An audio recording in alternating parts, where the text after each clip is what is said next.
Hello friends, welcome back to my channel JPY academy. आज के इस वीडियो में क्लास 10th बायोलॉजी उत्सर्जन तंत्र से संबंधित महत्वपूर्ण ऑब्जेक्टिव लाया हूँ। वीडियो पसंद आए तो लाइक सब्सक्राइब जरूर करें। चलिए बिना देर किए हुए स्टार्ट करते हैं। पहला क्वेश्चन है, पौधों में उत्सर्जी उत्पादों के नाम बताएं। कार्बन डाइऑक्साइड, जलवाष्प, ऑक्सीजन, उपरोक्त सभी। तो पौधे का उत्सर्जी उत्पाद कार्बन डाइऑक्साइड भी है, जलवाष्प भी है, ऑक्सीजन भी है, अर्थात सही ऑप्शन होगा उपरोक्त सभी।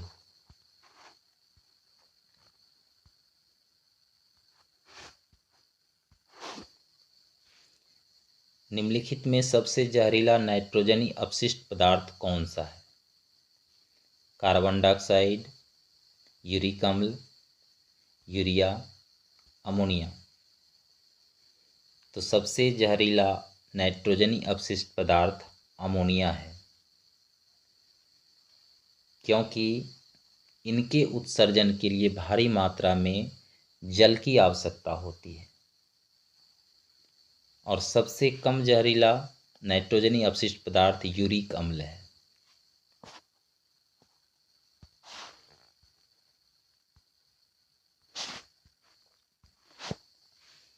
यूरिया किसके अपघटन का उत्पाद है? लिपिड्स, ग्लूकोज, वसीय अम्ल, अमीनो अम्ल। तो अमीनो अम्ल यूरिया के अपघटन का उत्पाद है।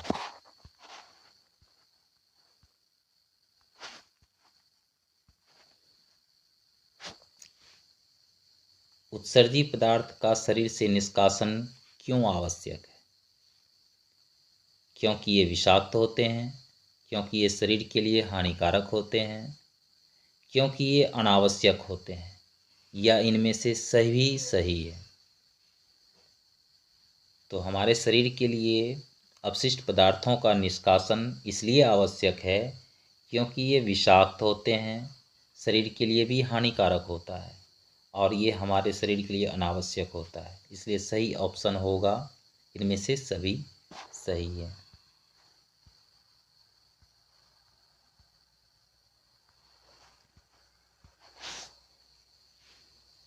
प्रोटीन तथा एमिनो अम्ल के विखंडन के फलस्वरूप निर्माण होता है। अर्थात प्रोटीन और एमिनो अम्ल का जब विखंडन होता है तो किस पदार्थ का निर्माण होता है? सिर्फ अमोनिया, सिर्फ यूरिया, सिर्फ यूरिक अम्ल, इनमें से सभी? तो सही ऑप्शन होगा इनमें से सभी। यूरिया का भी निर्माण होता है, अमोनिया का भी होता है, और यूरिक अम्ल का भी निर्माण होता है।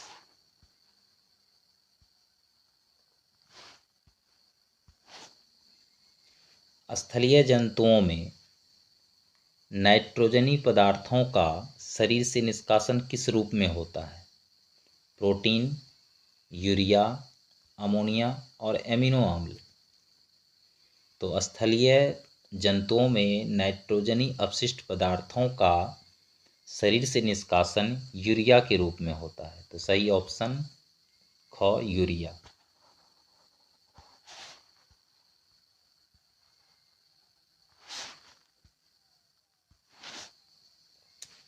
जीवों के शरीर में उपापचयी क्रियाओं के फलस्वरूप उत्पन्न अपशिष्ट पदार्थों का शरीर से बाहर निकलना क्या कहलाता है? तो उपापचय क्रियाओं के फलस्वरूप शरीर से अपशिष्ट पदार्थ का निकलना उत्सर्जन कहलाता है। अगला क्वेश्चन है,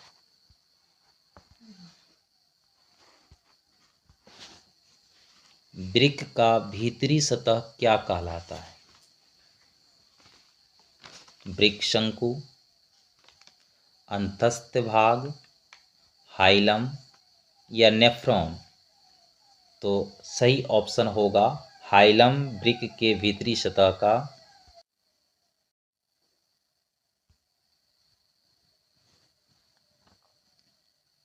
अगला क्वेश्चन है, वृक्क की रचनात्मक तथा क्रियात्मक इकाई क्या है? तो वृक्क की रचनात्मक तथा क्रियात्मक इकाई नेफ्रॉन है।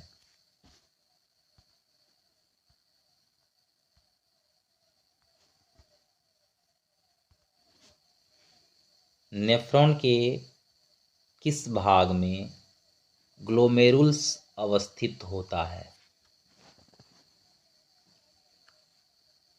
अवरोही चाप में, हेनेले का चाप में, संग्राहक नलिका में, बोमेन संपुट में। तो सही ऑप्शन होगा बोमेन संपुट में नेफ्रॉन का ग्लोमेरुल्स अवस्थित होता है।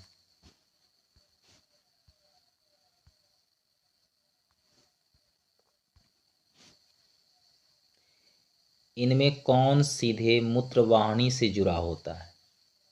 संग्राहक नलिका, हेनेले का चाप, सामान्य संग्राहक नली, अवरोही चाप। सही ऑप्शन क्या होगा? सामान्य संग्राहक नली।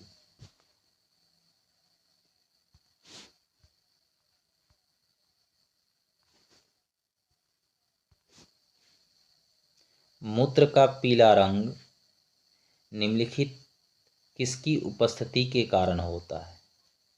यूरोक्रोम, अमोनिया, यूरिया, यूरिक अम्ल। तो सही ऑप्शन होगा यूरोक्रोम के कारण मूत्र का रंग पीला होता है, क्योंकि रेड ब्लड सेल्स में उपस्थित हीमोग्लोबिन का ये विकृत रूप है।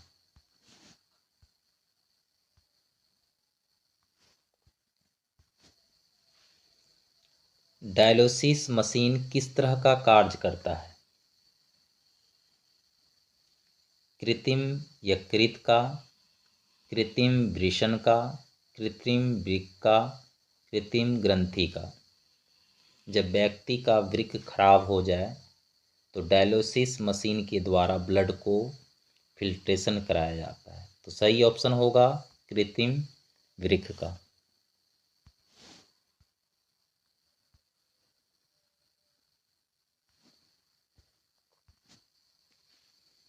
मूत्रवाहिनी वृक्क के किस भाग से बाहर निकलता है?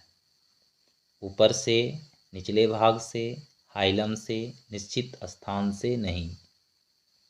अर्थात सही ऑप्शन होगा हाइलम से।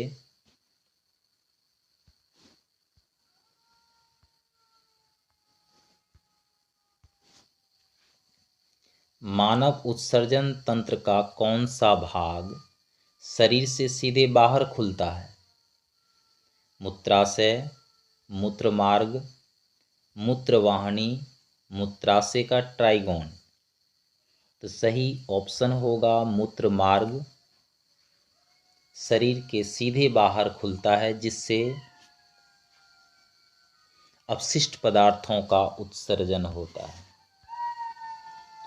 अगला क्वेश्चन है कि हमारे वृक्क जो होता है बाहर से संयोजी उत्तक तथा आरेखित पेशियों से बना जिस रचना से घिरा होता है वह क्या कहलाता है? अर्थात वृक्क बाहर से संयोजी उत्तक का खोल से अर्थात पेशियों से बना होता है। तो इन रचना को क्या कहते हैं? Capsule, cortex, medulla, nephron. तो सही ऑप्शन होगा कैप्सूल।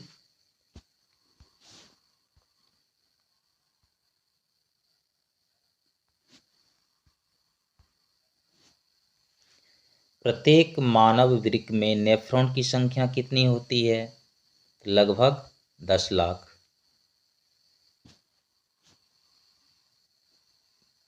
वृक्क की संख्या होती है 2।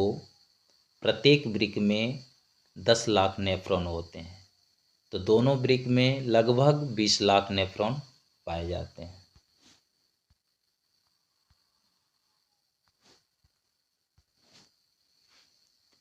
प्रत्येक नेफ्रॉन में स्थित एक प्याले जैसी रचना क्या है? बोमेन संपुट, ग्लोमेरुल्स, आरोही चाप, संग्राहक नलिका। तो नेफ्रॉन में स्थित प्याले जैसी जो रचना होती है वो बोमेन संपुट कहलाता है।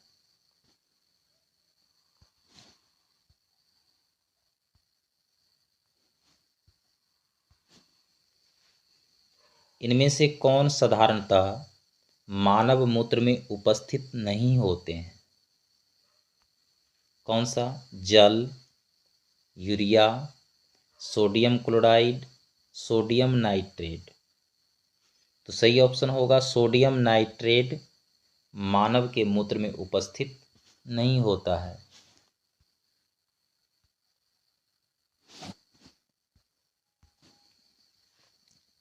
मानव मूत्र में साधारणतः यूरिया की प्रतिशत मात्रा कितनी होती है? लगभग 96%, लगभग 2%, लगभग 4%, लगभग 60%। तो मानव मूत्र में साधारणतः यूरिया की प्रतिशत मात्रा होती है 2%।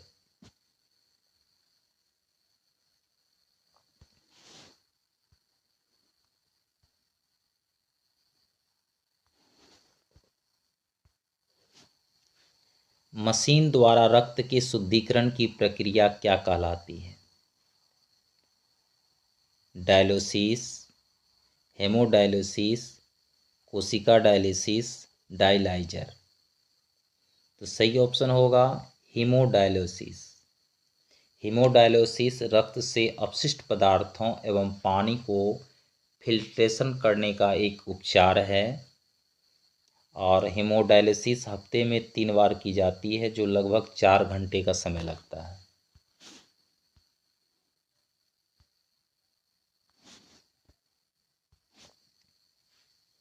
पौधों में गैसों अर्थात CO2 एवं O2 का निष्कासन कहाँ से होता है?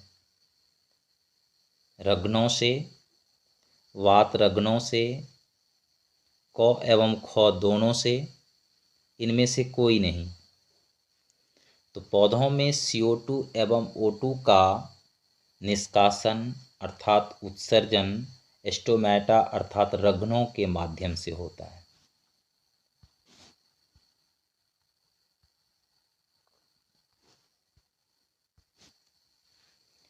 पौधों में गैसों के निष्कासन के लिए किस क्रिया का उपयोग होता है?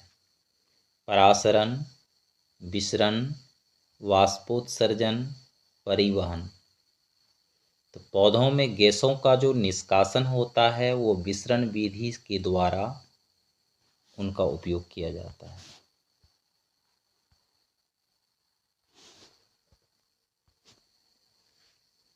रेजिन एवं गोंद कहाँ संचित रहता है?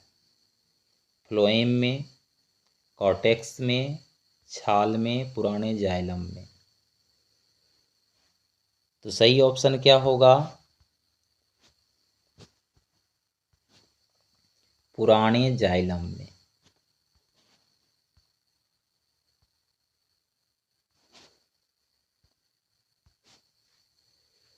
पौधों में पाया जाने वाला गाढ़ा एवं दूधिया उत्सर्जित तरल पदार्थ को क्या कहते हैं? लेटेक्स, रेजिन, गोंद, टेनिन। सही ऑप्शन होगा लेटेक्स। पौधों में पाया जाने वाला गाढ़ा एवं दूधिया उत्सर्जी पदार्थ है।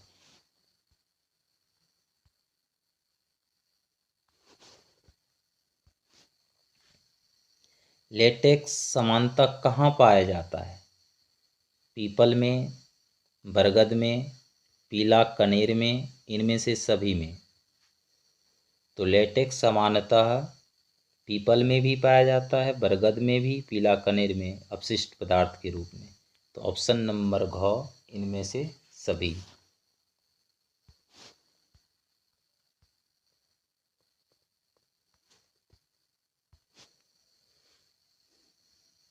यूरिया रक्त में कहाँ से प्रवेश करती है? फेफड़ा से, यकृत से, श्वास नली से, वृक्क से। तो सही ऑप्शन होगा यकृत अर्थात लीवर से यूरिया प्रवेश करता है, अर्थात यूरिया का उत्पादन यकृत में ही होता है। अमीनो अम्ल के विखंडन से।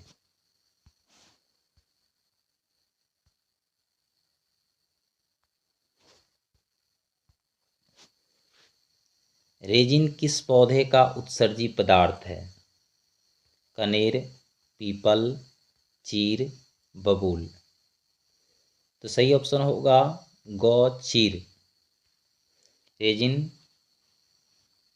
का उत्सर्जी पदार्थ किस पौधे से उत्सर्जी पदार्थ है? तो चीर।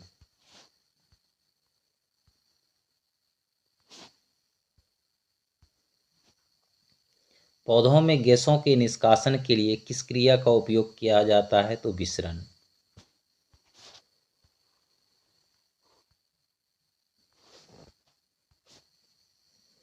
मनुष्य में कौन उत्सर्जी अंग नहीं है? यकृत, वृक्क, फेफड़ा, अग्नाशय। यकृत भी उत्सर्जी अंग है, वृक्क तो उत्सर्जी अंग है ही, फेफड़ा भी है जिससे हमें वाष्प के रूप में, जलवाष्प के रूप में बाहर निकलता है। तो अग्नाशय मनुष्य का उत्सर्जी अंग नहीं है। तो सही ऑप्शन होगा घ।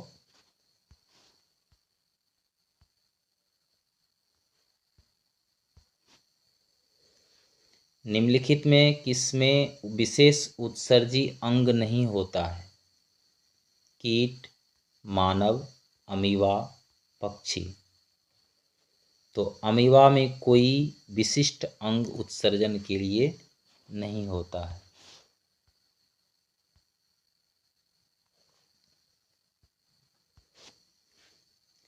मानव रक्त में उपस्थित यूरिया की सामान्य मात्रा कितनी होती है?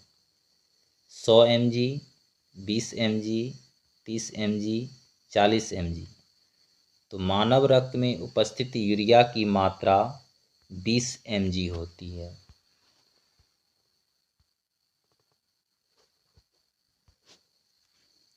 मनुष्य में वृक्क एक तंत्र का भाग है जो संबंधित है किससे?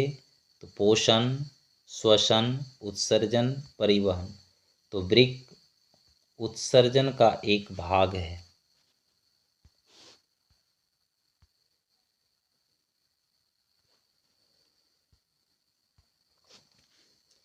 हेनले का चाप पाई जाती है वृक्क धमनी में, वृक्क शिरा में, मूत्राशय में, नेफ्रॉन में। तो सही ऑप्शन होगा नेफ्रॉन में हेनले का चाप पाई जाती है।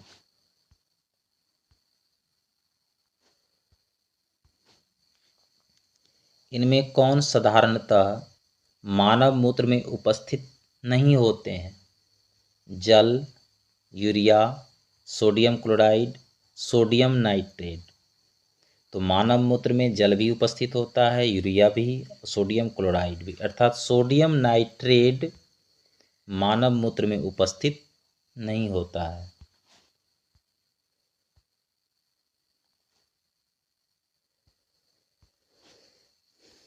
एक डायलिसिस मशीन द्वारा रक्त के शुद्धिकरण की प्रक्रिया कहलाती है? अपोहक, डायलिसेट, सेलोफेन, हीमोडायलिसिस। तो रक्त का शुद्धिकरण की प्रक्रिया हीमोडायलिसिस कहलाता है, जिससे अपशिष्ट पदार्थों को एवं पानी को फिल्टर करने का उपचार है। और हीमोडायलिसिस हफ्ते में 3 बार की जाती है, जो लगभग 4 घंटे का समय लगता है।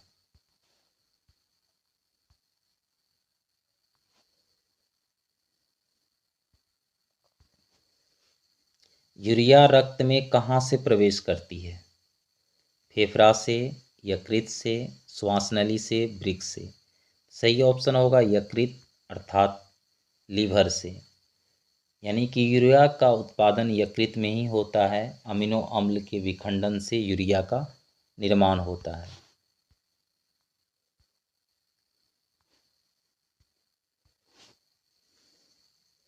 मनुष्य के प्रत्येक वृक्क में वृक्क नलिकाओं की लगभग कितनी संख्या होती है?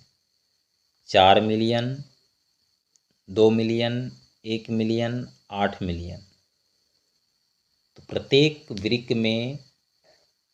वृक्क नलिकाओं की संख्या 1 मिलियन होती है।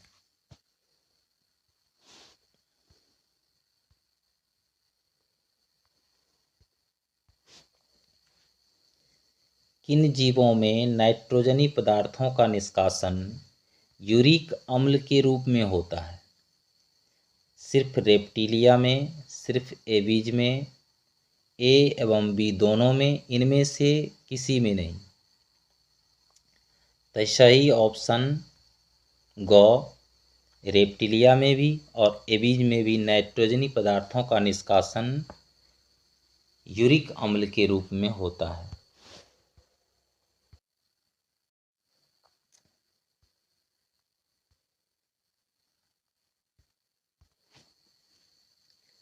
पक्षियों में वर्ज्य नाइट्रोजनी पदार्थों के रूप में निम्नलिखित में कौन सा पदार्थ उत्सर्जित होता है? तो पक्षियों में नाइट्रोजनी पदार्थ उत्सर्जित होता है किस रूप में? यूरिया, यूरिक अम्ल, अमोनिया, ए एवं बी दोनों। तो पक्षियों में नाइट्रोजनी अपशिष्ट पदार्थ के रूप में यूरिक अम्ल का निष्कासन होता है।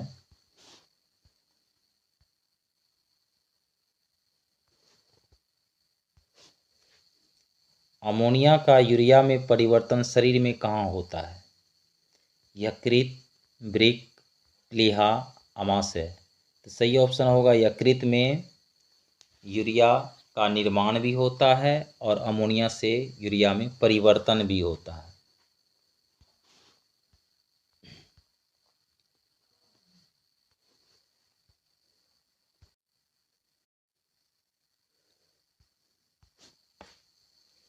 यूरिया का निर्माण होता है किडनी में, यकृत में, आमाशय में, अग्नाशय में। तो सही ऑप्शन होगा यकृत में अर्थात लीवर में।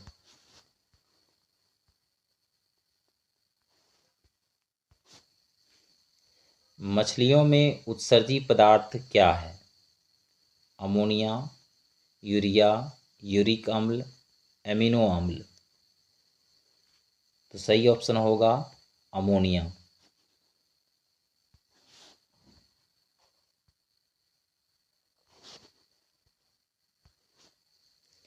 प्रोटोजोआ उत्सर्जी पदार्थ का निष्कासन कैसे करता है? परासरण द्वारा, विसरण द्वारा, अवशोषण द्वारा, निष्कासन द्वारा। सही ऑप्शन होगा विसरण विधि द्वारा प्रोटोजोआ उत्सर्जी पदार्थों का निष्कासन करता है।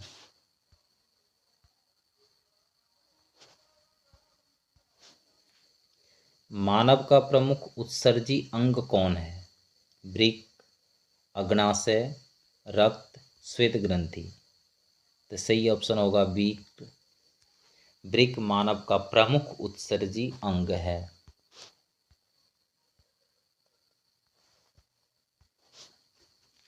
सजीव जीवधारियों द्वारा किस प्रकार की नाइट्रोजनी पदार्थ का उत्सर्जन होता है?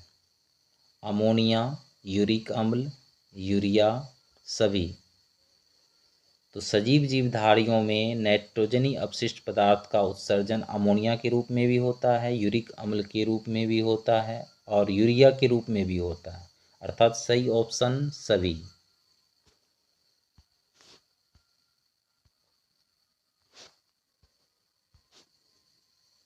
पौधों के उत्सर्जी पदार्थ हैं गोंद, रेजिन, टैनिन, इनमें से सभी।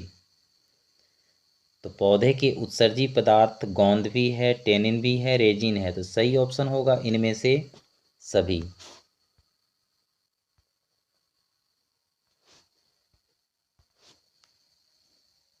मानव में डायलिसिस थैली है नेफ्रॉन, न्यूरॉन, माइटोकॉन्ड्रिया, कोई नहीं। तो नेफ्रॉन मानव डायलिसिस की थैली है जो ब्लड को फिल्ट्रेशन करने का कार्य करती है।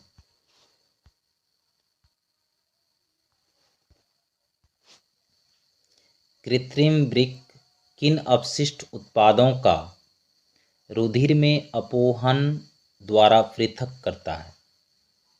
कार्बन, नाइट्रोजन, ऑक्सीजन, इनमें से सभी। तो नाइट्रोजनी अपशिष्ट पदार्थों का वृक्क ब्लड से फिल्ट्रेशन करता है। सही ऑप्शन होगा नाइट्रोजन।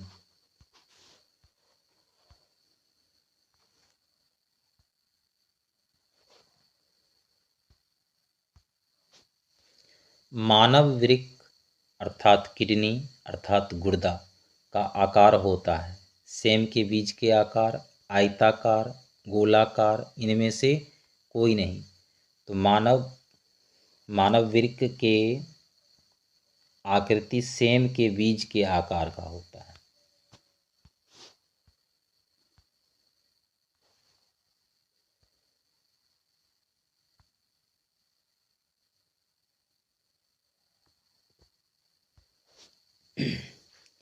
हीमोडायलिसिस में होता है, क्या होता है, रक्त को 0 डिग्री सेल्सियस तक ठंडा करते हैं। डाइलाइजर आंशिक पारगम्य से लोफेन का बना होता है। रक्त में प्रतिस्कंदक मिलाते हैं, इनमें से सभी। तो सही ऑप्शन होगा रक्त को 0 डिग्री सेल्सियस तक ठंडा करते हैं।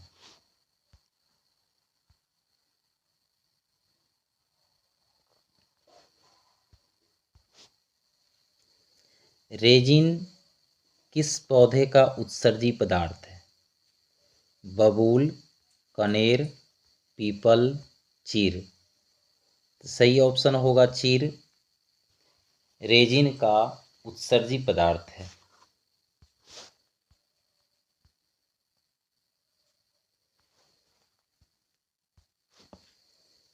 वृक्क किस जैव प्रक्रम का हिस्सा है? उत्सर्जन, श्वसन, पोषण, परिवहन। तो सही ऑप्शन होगा उत्सर्जन।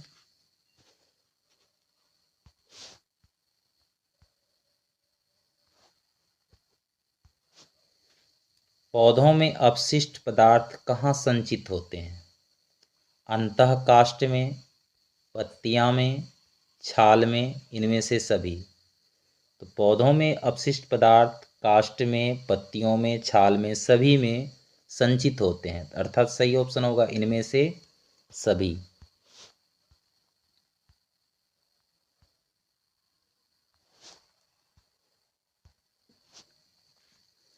मानव का प्रमुख उत्सर्जी अंग निम्नलिखित में कौन है?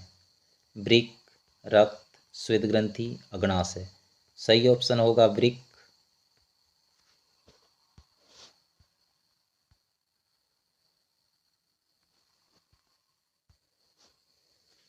सभी जीवधारियों द्वारा किस प्रकार की नाइट्रोजनी पदार्थ का उत्सर्जन होता है?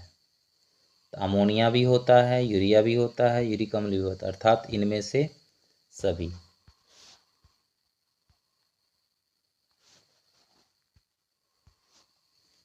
पौधे में उत्सर्जी पदार्थ हैं, गोंद भी है, टेनिन भी है, रेजिन भी है, अर्थात इनमें से सभी।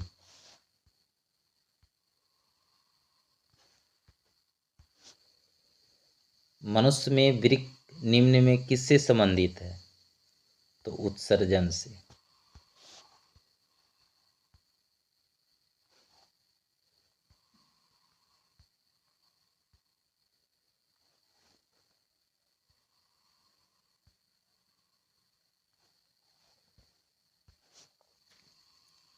वृक्क के अपक्रिय होने की अवस्था में क्या होता है? शरीर से विषैले अपशिष्ट पदार्थ संचित करता है, शरीर अपशिष्ट पदार्थ ज़्यादा निष्कासित करता है, शरीर पर कोई हानि नहीं होती है, इनमें से कोई नहीं। तो सही ऑप्शन होगा क। शरीर विषैले अपशिष्ट पदार्थों को संचित करने लगता है जब वृक्क काम करना बंद कर दे।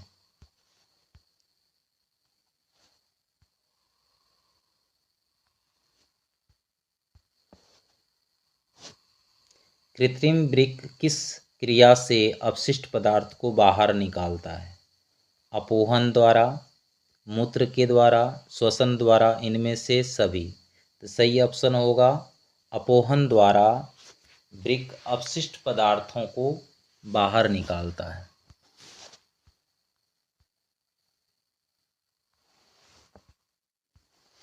वृक्क का आकार होता है तो सेम बीज के समान।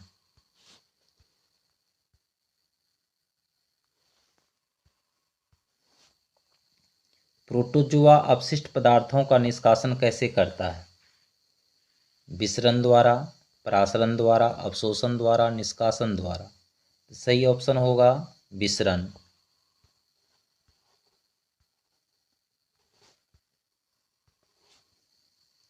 किस उत्सर्जी पदार्थ को बाहर निकालने में जल की आवश्यकता नहीं होती है?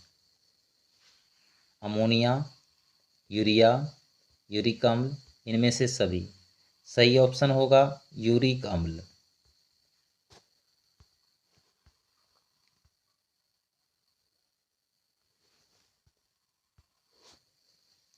कृत्रिम वृक्क किन अपशिष्ट उत्पादों को रुधिर से अपोहन द्वारा पृथक करता है? नाइट्रोजन, कार्बन, ऑक्सीजन, इनमें से सभी। तो नाइट्रोजनी अपशिष्ट पदार्थों को वृक्क अपोहन विधि द्वारा अलग करता है।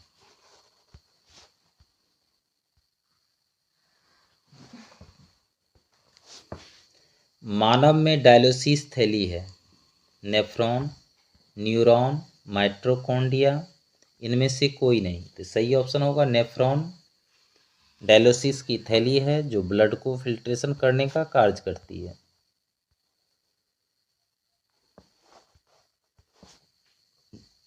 टेनिन मुख्यतः कहाँ जमा होता है?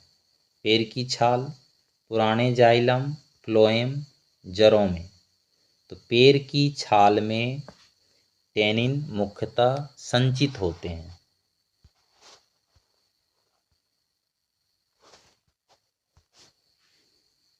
बबूल के पौधों से मुख्यतः कौन उत्सर्जी पदार्थ निकलता है?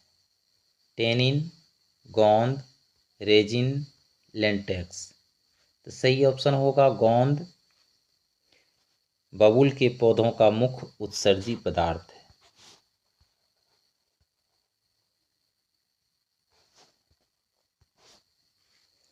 जलीय जीव में नाइट्रोजनी अपशिष्ट पदार्थ होता है।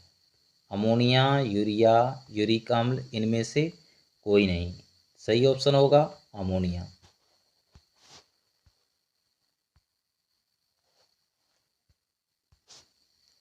स्थलीय जीव में नाइट्रोजनी अपशिष्ट पदार्थ होता है।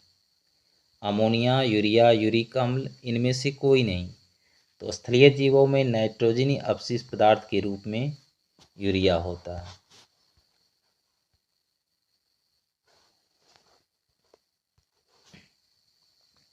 नाइट्रोजनी वर्ज्य पदार्थ यानी यूरिया, यूरिक अम्ल शरीर से बाहर कैसे आते हैं? श्वसन के द्वारा, उत्सर्जन के द्वारा, प्रकाश संश्लेषण द्वारा, या ऑप्शन ए एवं बी दोनों। तो सही ऑप्शन होगा उत्सर्जन के द्वारा अपशिष्ट पदार्थों का शरीर से बाहर निकलना होता है।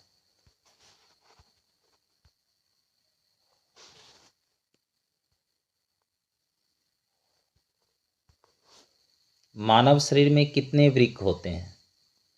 तो एक जोड़ा।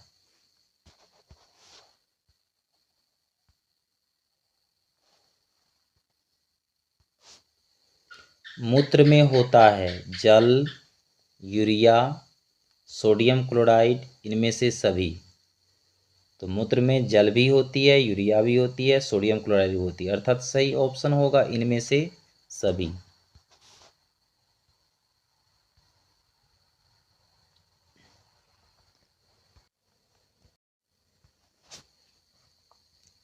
अमीनो अम्ल के विखंडन से बनता है CO2, CO, NH3, कोई नहीं। तो सही ऑप्शन होगा अमीनो अम्ल के विखंडन से अमोनिया का निर्माण होता है, अर्थात NH3।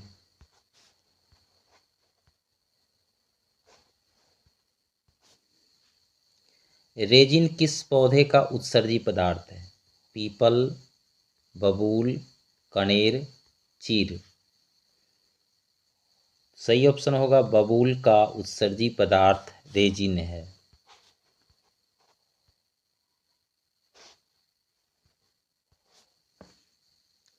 पादप अपशिष्ट संचित रहते हैं पत्तियों में, छाल में, कोशिकीय रिक्तिकाओं में, इनमें से सभी।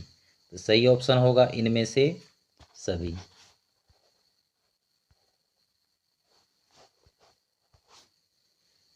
कौन जहर की मात्रा को निष्क्रिय करता है?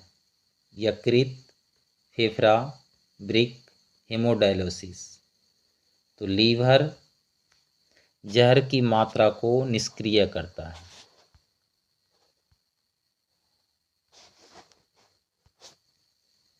मनुष्य में उत्सर्जी अंग नहीं है। फेफड़ा, यकृत, अग्नाशय, वृक्क। सही ऑप्शन होगा अग्नाशय।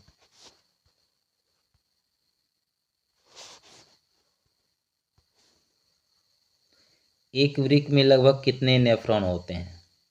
10 लाख।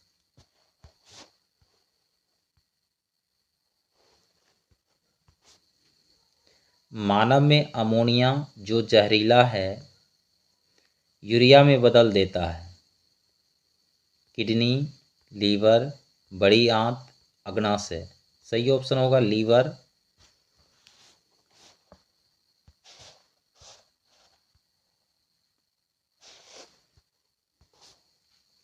यूरिया का निर्माण कहाँ होता है? अग्नाशय, यकृत, छोटी आंत, वृक्क।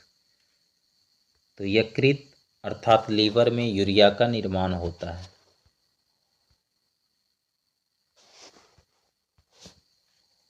मूत्र के उत्पादन से खून से अपशिष्ट पदार्थ को बाहर निकलने का कार्य कौन करता है? तो सही ऑप्शन होगा वृक्क।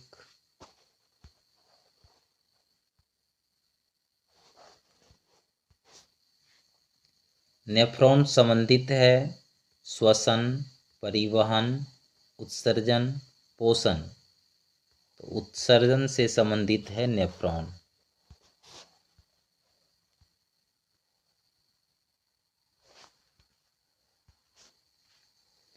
कौन रोग के उपचार में डायलिसिस किया जाता है? अर्थात किस रोग के उपचार में डायलिसिस की प्रक्रिया होती है? कैंसर, दृष्टिहीनता, गुर्दे की खराबी, गठिया। सही ऑप्शन होगा किडनी की खराबी अर्थात गुर्दे की खराबी के उपचार के लिए डायलिसिस किया जाता है।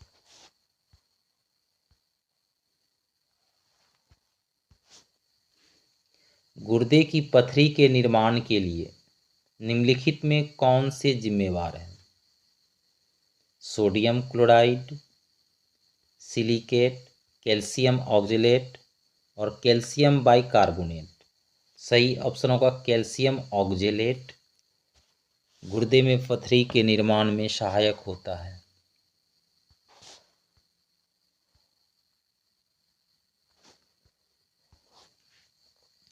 शरीर का कौन सा अंग रक्त को शुद्ध करता है?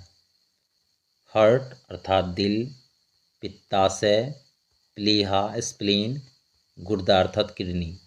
सही ऑप्शन होगा गुर्दा अर्थात किडनी रक्त को शुद्ध करने का कार्य करती है।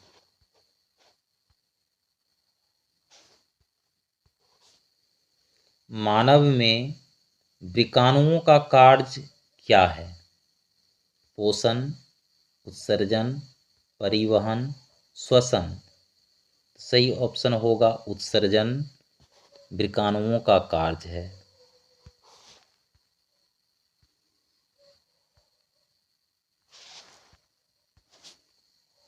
मनुष्य के शरीर में मुख्य नाइट्रोजन अपशिष्ट कौन सा होता है?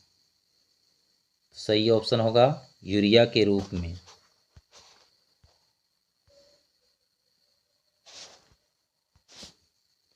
डायलिसिस किससे संबंधित है? यकृत, वृक्क, फेफड़ा, अग्नाशय। तो वृक्क से संबंधित है।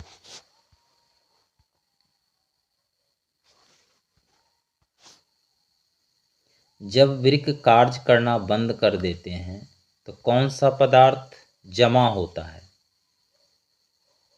तो रक्त में नाइट्रोजनी अपशिष्ट पदार्थ इकट्ठा होने लगता है जब वृक्क कार्य करना बंद कर देता है।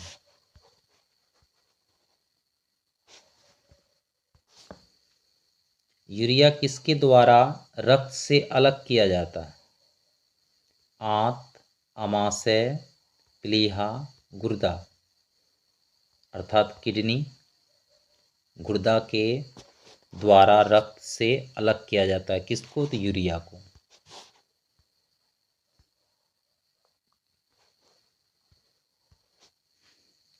मनुष्य में रुधिर क्षमता है फेफड़ा में, बोमेन संपुट में, कुंडलित नलिका में, मूत्रवाहिनी में। तो रुधिर छड़ने का काम बोमेन संपुट में संपन्न होती है।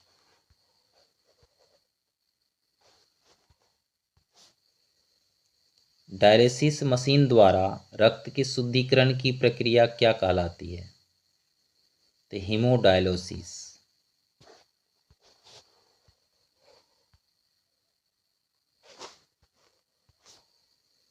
रेजिन किस पौधे का उत्सर्जी पदार्थ है? तो चीड़ का उत्सर्जी पदार्थ रेजिन है।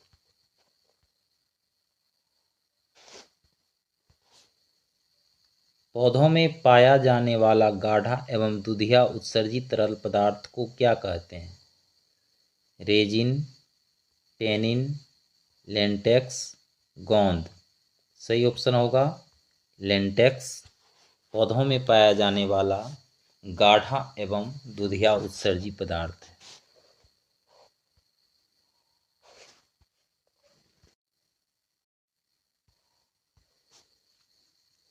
डायलिसिस मशीन किस तरह का कार्य करता है? कृत्रिम यकृत का, कृत्रिम वृषण का, कृत्रिम वृक्क का, कृत्रिम ग्रंथि का। तो सही ऑप्शन होगा कृत्रिम वृक्क का।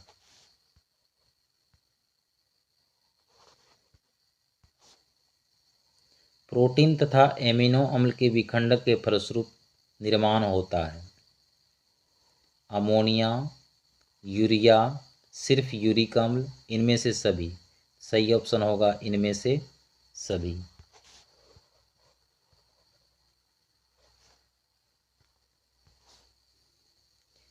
इनमें कौन साधारणतः मानव मूत्र में उपस्थित नहीं होते हैं? जल, urea, sodium chloride, sodium nitrate. Sodium nitrate.